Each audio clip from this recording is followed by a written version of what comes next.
Hey there, welcome to the Jeff and Heidi Show, where you're going to have the opportunity to listen to and learn from everyday entrepreneurs.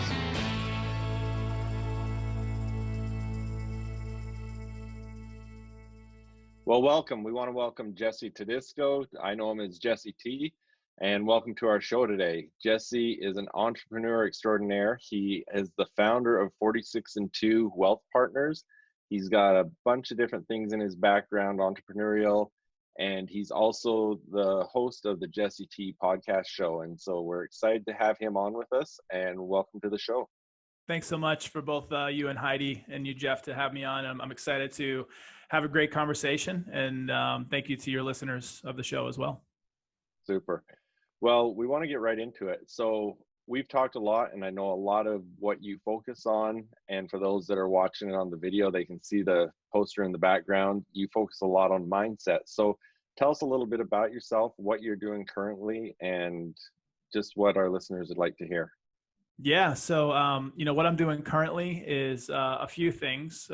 Just for some context, I've been an entrepreneur pretty much my whole life. I didn't know what that meant, but when I was a kid, I would buy and sell and trade comic books and baseball cards and shovel snow for money in Boston. And sometimes not even money. Sometimes I would get gypped and get a hot chocolate instead, but just kind of learned the art of making money without, having to work for somebody else as a young kid, which was really cool. And there was even some times where being in front of Logan Airport, my front yard was an inlet to Boston Harbor, and then Logan Airport was directly across. And so for me, we took advantage of that. We had some friends that would go over to Logan Airport, and they have these little things called smart carts, and smart carts are where you would put your luggage, and you would be able to return a smart cart to a stall, and a quarter would pop out. And so we learned that if you did this enough times and you evaded airport security long enough, you could come away with riches of $5 to $10, and we were happy as kids. So fast forward into present day through now my fourth business. I am a full-blown investment advisor with my own registered investment advisory firm. And what that means is I don't work for somebody else. I'm truly entrepreneurial. And the difference between what I do and so there's roughly 380,000 financial advisors that are registered at some level in the United States. 95% of them are in the commission world, or the commission-based world, where they accept a commission for a product or a sale. I just always felt like that wasn't the best way to handle a transaction or handle a client relationship. So I became a fiduciary, which the 5% of us that are fiduciaries, we don't receive commissions. We don't sell anything for products or sales. We give advice. We're in the advice business. And so I help my clients, entrepreneurs, individuals, families, live their best life through financial planning. So if they are looking to have clarity with their finances, if they're looking to live the life they want to live, a lot of times they don't have the time, the interest, or the knowledge to be able to do that. And that's where I come in. And so as a fiduciary, my job is to take care of my client's best interest. And I'm held to a legal standard to do that. So it's like a beautiful handshake. When they win, I win. And then the next couple things, just to kind of fast forward through them, what's going on. You mentioned the podcast. Before we leave that topic, there's probably a lot of people that have read Tony Robbins' book, Money. And just explain maybe why I bring that up.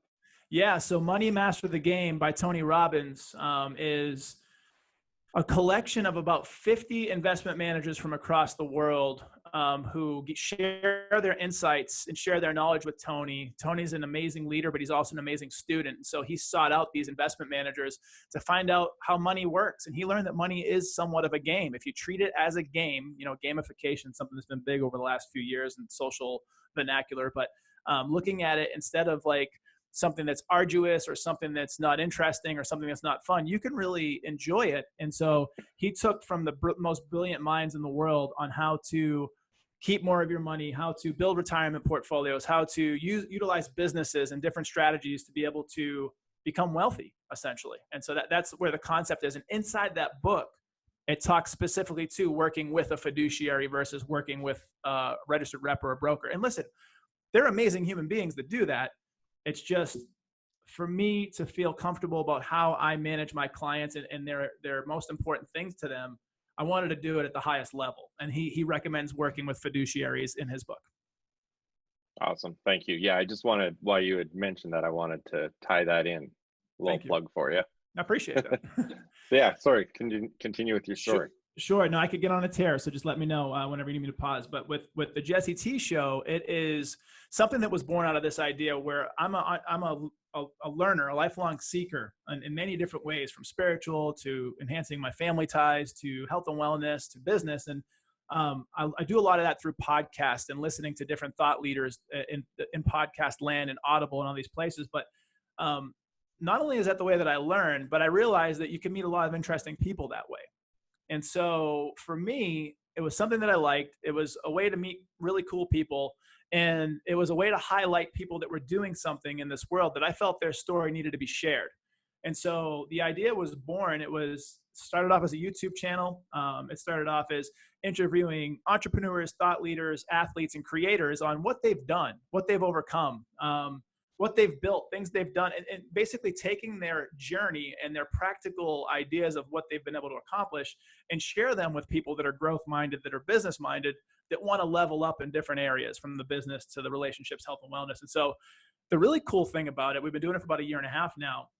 It's turned into a great way to meet people, but also it's become a really cool marketing piece to my business, which it wasn't designed that way. It wasn't like, I'm going to start this podcast so I can get more wealth management clients.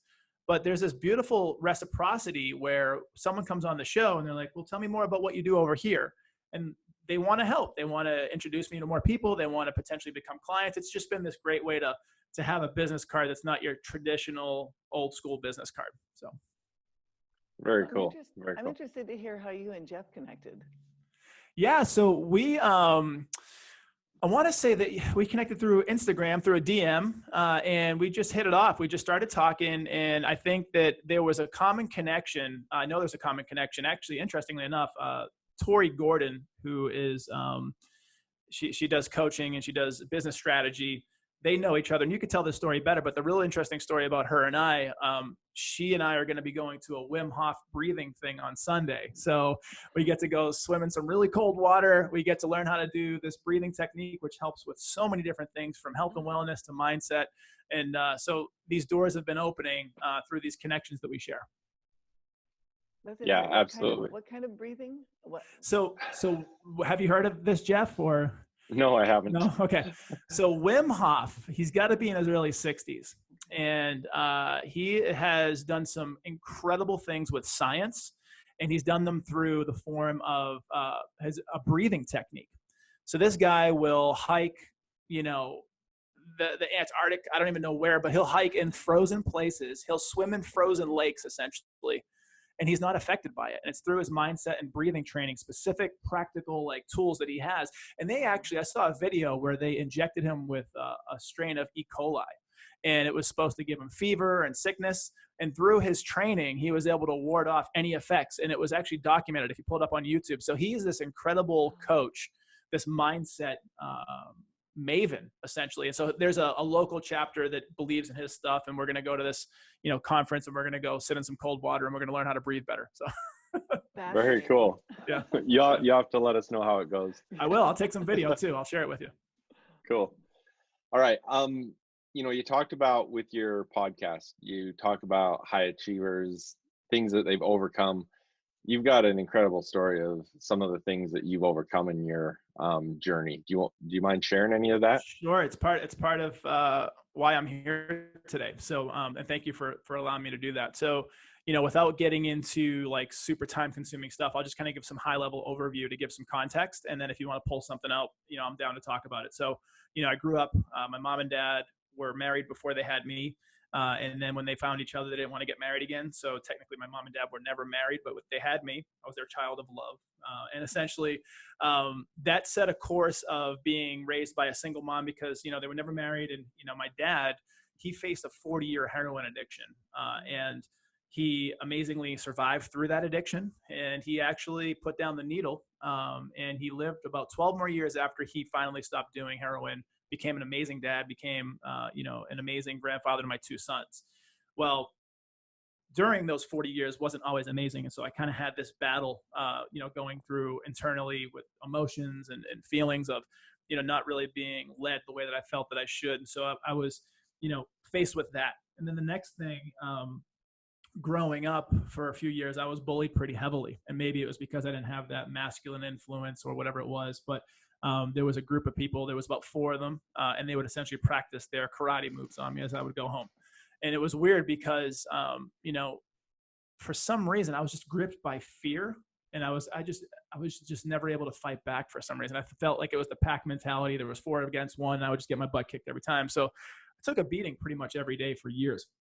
And so that taught me a lot. It taught me a lot about myself, taught me a lot about life. And it turned me into someone who needed to be resourceful on finding out ways to like not get my butt kicked every day. Right. And so I found martial arts through my life and sports, and those things kind of helped mold me and shape me a little bit. But through those traumas and those experiences with dealing with the dad, with the drug addiction and being bullied, I'm sure there was a lot of hurting and suffering that I actually got into a pathway right around my first year of college. I started actually selling drugs. And it was based on this idea where a lot of my friends, or so-called friends, more like acquaintances, they were living that lifestyle too. They were selling drugs. They were buying things that like I wanted, like from cars to going out during the week, being able to party during the week. When you're young, you're looking at things differently. And for me, I fell into that trap. And so it went from selling weed to selling OxyContin. In an entrepreneurial endeavor, and all of that was I was hiring people to do it kind of for me, which my mentor kind of calls it Machiavellian. Like I was kind of like setting them up to get in trouble, which I, now look at it back now, and I can't believe that I used to do that, right? But when I was doing it, it was fulfilling a few needs. It was like a significance thing. I was able to make money and do things I wasn't able to do before. I was able to kind of live the fast life, so to speak, all these like wayward trajectories. And then eventually I ended up starting doing the drugs. And so for about 2 years total time, I went from doing OxyContin to actually becoming my dad and doing heroin. And so for me, in a very weird way, I never understood my dad the way I did after I had that experience. And I actually got really close with him because I could identify and understand his pain and like what he went through. And so what stopped me from doing that was, it was never my path. It was never something that I was always a good kid growing up and focused on sports and school and kind of put myself in a bad position and fell into a trap. But it was the military. And the military, my mom was retired Army. She was a veteran, full active duty, badass. My mom, or actually on my dad's side, my grandfather was retired Army. And I have some military influence that eventually it was like, you need to do this to save your life kind of thing. And so I left Boston in the early 2000s, enlisted in the Navy, and served in the Navy. And the Navy changed my life. It taught me all about honor, commitment. It taught me about teamwork more than I've ever realized before. And it gave me a sense of purpose and direction that I hadn't had. So, yeah. That's an incredible story. And so then you got back, you got out of the Navy, and you went back to Boston, right? Yeah. And then what was the transition there? Yeah. So this was coming into the spring of 2006. I had moved back to Boston with this Navy experience and moving around and seeing some different things, meeting some great people. And when I went back to Boston, I was very much scared because I realized that a lot of things had been the same or worse. I had friends that had died from being around the drug involvement. I had friends that were on drugs. I had, my dad was still doing drugs at that time. And so for me, it was, if I go back to it, I might fall back into old habits. So I needed to really get a change. And very luckily enough, I have 2 sisters. One of my sisters that was from the previous marriage that I mentioned before, she was living in Ackworth, Georgia, which is a suburb 45 minutes northwest of Atlanta. And she said, come on down for the summer. You're in transition. You don't really have to stay in Boston. And I looked at it as like a way to really get away from that lifestyle. And I was like, I'll come down for the summer and then we'll see what's going on. And that summer turned into present day. So been down in Georgia pretty much since 2006. And when I came down in 2006, was just kind of feeling it out for a little while, maybe a month or 2, got a little bit bored. And I was like, I need to go to work. And so I found a sales company. And this sales company was offering ongoing on-the-job training, paid, doing sports and entertainment marketing. And I was like, this sounds great. And what they did was they had a leadership and management training program where if you were able to learn the sales, train people on the sales, and then learn the operations of the business, you could essentially open up your own franchise, and as long as it took you to do those things. So I went from military back to Boston and then starting over. I was just excited. I think I was 24, 25, and I was doing outside sales, door to door, cold call, working on commission. Never had that experience before, but I did have that entrepreneurial hustle. I did have that work ethic, being able to go through, different iterations in life. And I just found something that was amazing. And, it turned into a business. So after the first year and 4 or 5 months, I was able to open up my own office. Had an office in Charlotte, North Carolina. Had at the max, about 35 people working with me, employees, but they were a team, so they're working with me.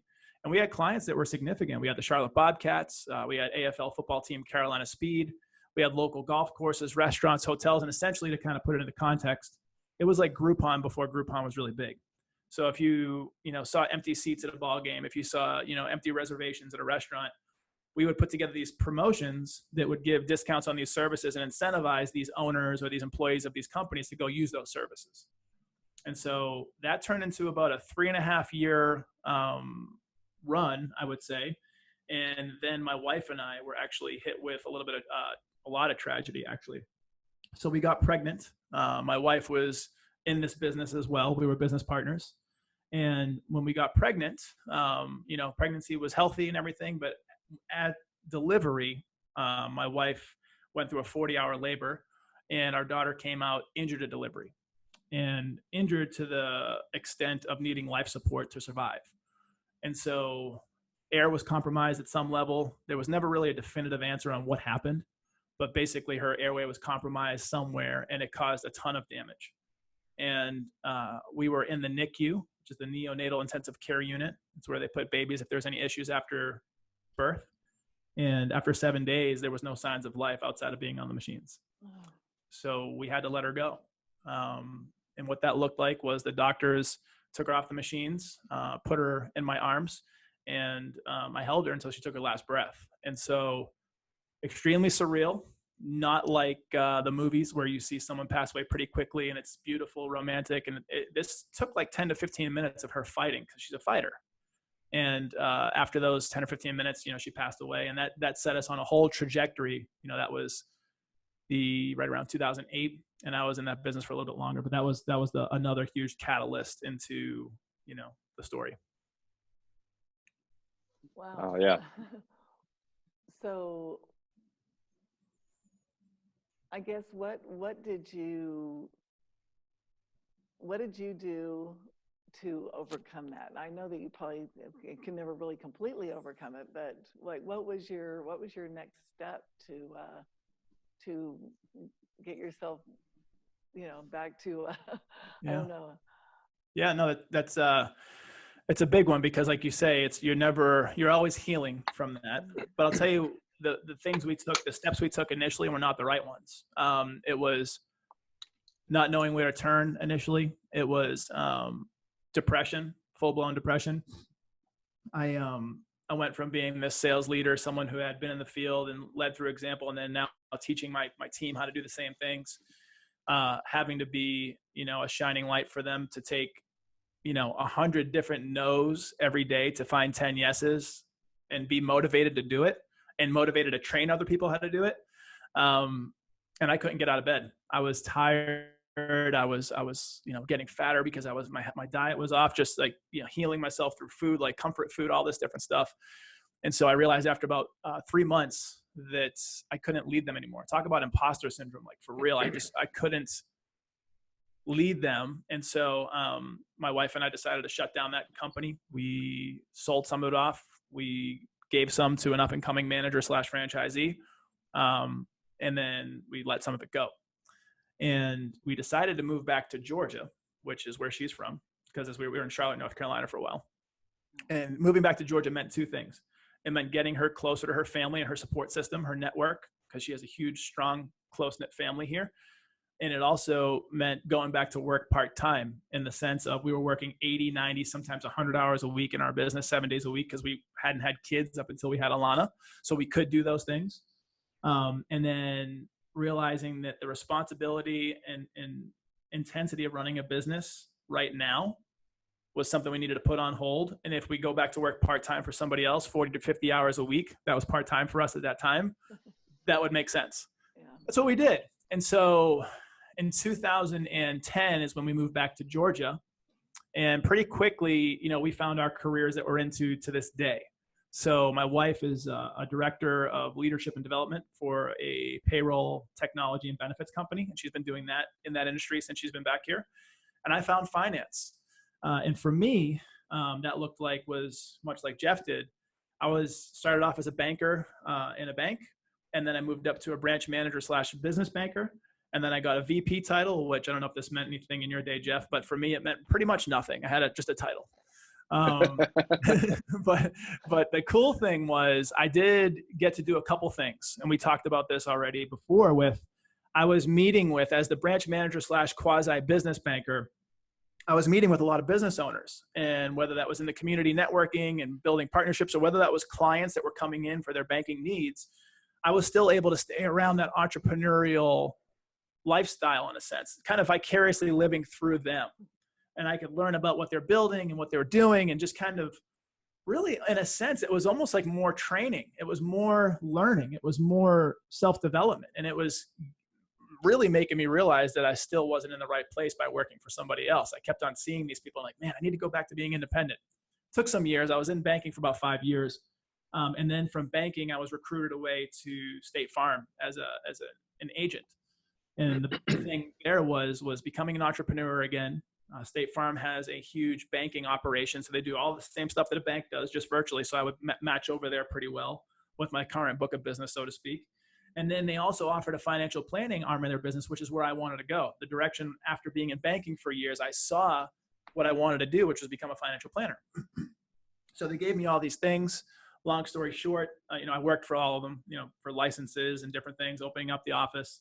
But, they gave me these opportunities. And after about a year and a half, I didn't love it. It wasn't for me. It wasn't truly my company. It was State Farm, and it was their flag.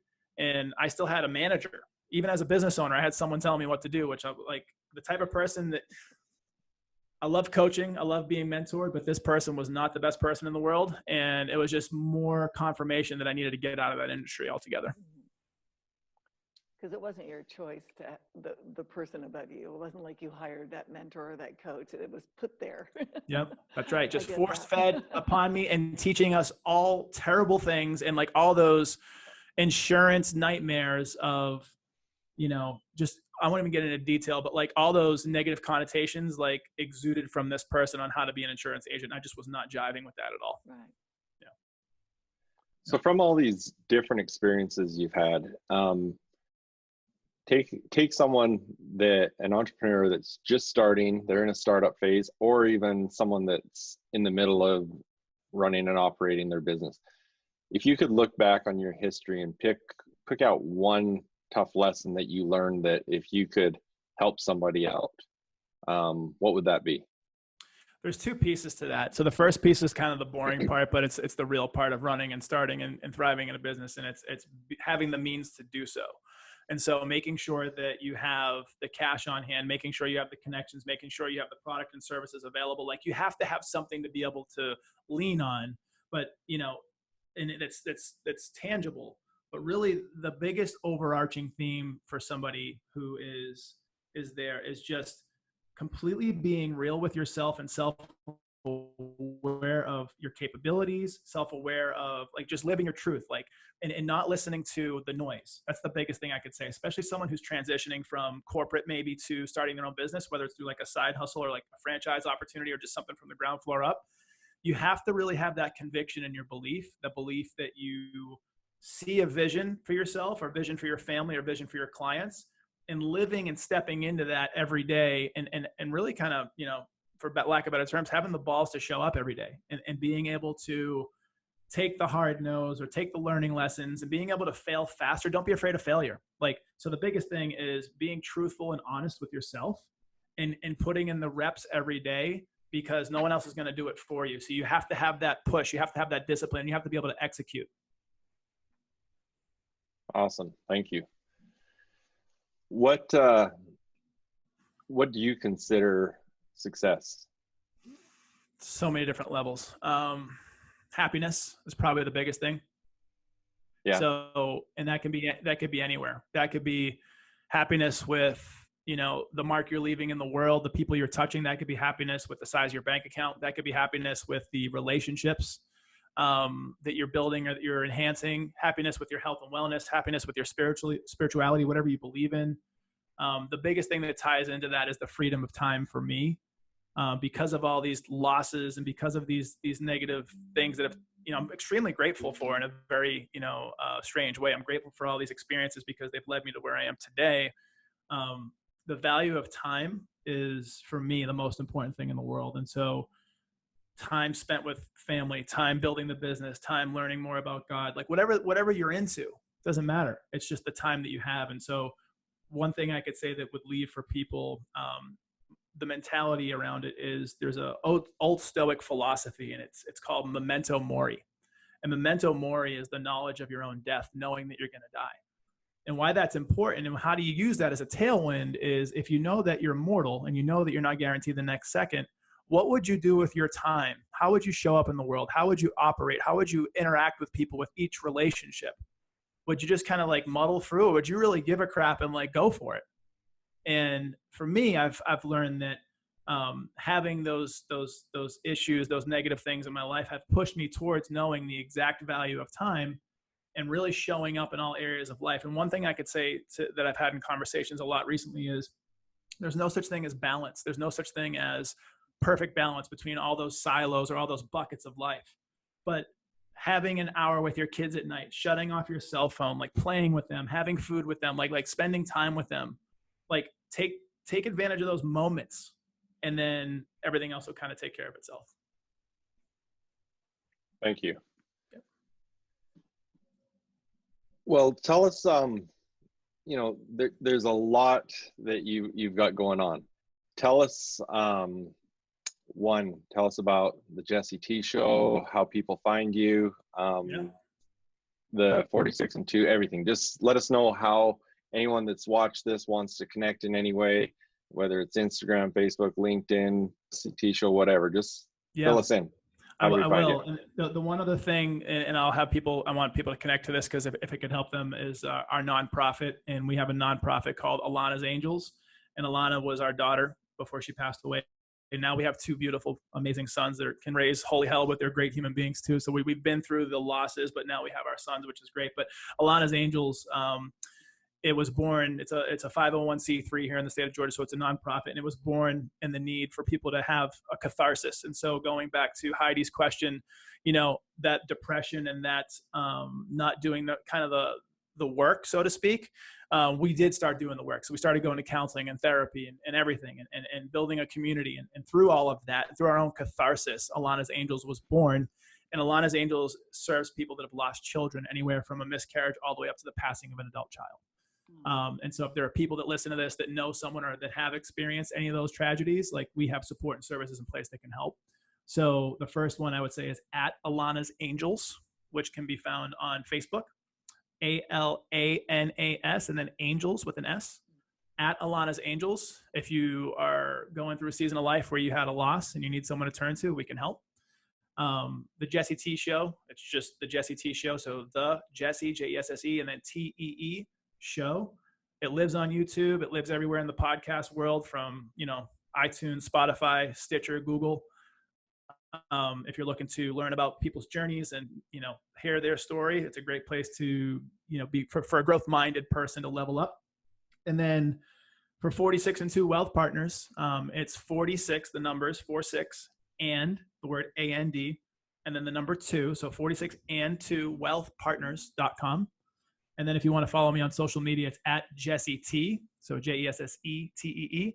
And then on Instagram, it's at Jesse_T. And that's how you'll find me. Awesome. Thank you. And I'll make sure to have all those in the show notes, and so people can find them there too. But I just want to thank you for being with us. And, you know, your story is inspirational. You've had some incredible experiences that, you know, like it said behind you, mindset is everything. And I think that is something that you can really help with. And that's something I appreciate about the Jesse T Show, is having the opportunity to listen to people talk about those mindsets and how you get there. I appreciate you both. Thank you so much for Heidi, Jeff, for having me on the show. And hopefully your viewers and listeners can get some value out of this. And any way I can serve and support, I'm glad to do so. So thank you so much for your time. Well, thank you, Jesse. Yeah, it's been my pleasure. To meet you. Likewise. Thank you. Yeah. All right. Well, perfect. Appreciate that. That was awesome. Thank you both. Yeah, we'll make sure to get that out to you when we are going live with this, and I'm excited about it. I appreciate it. Hopefully there's some value in there. It's hard to not run down like all the pit stops. So I have to pause and give room for, I've been telling the story enough. Like I'm learning how to tell my own story, which is interesting, especially like being on other shows and things. But thank you both so much for having me and letting me share that story. And anywhere I can support either one of you and any of your missions, I'm glad to do so. Well, all right. Well, thank you. Yeah. Thanks so much. And good luck in your next meeting. I'll let you know how it goes. I'll give you a big thumbs up or a big cheesy smile if all is well. So perfect. All right, cool. All right. Hey, thanks. Yeah. Bye. Take care. Bye.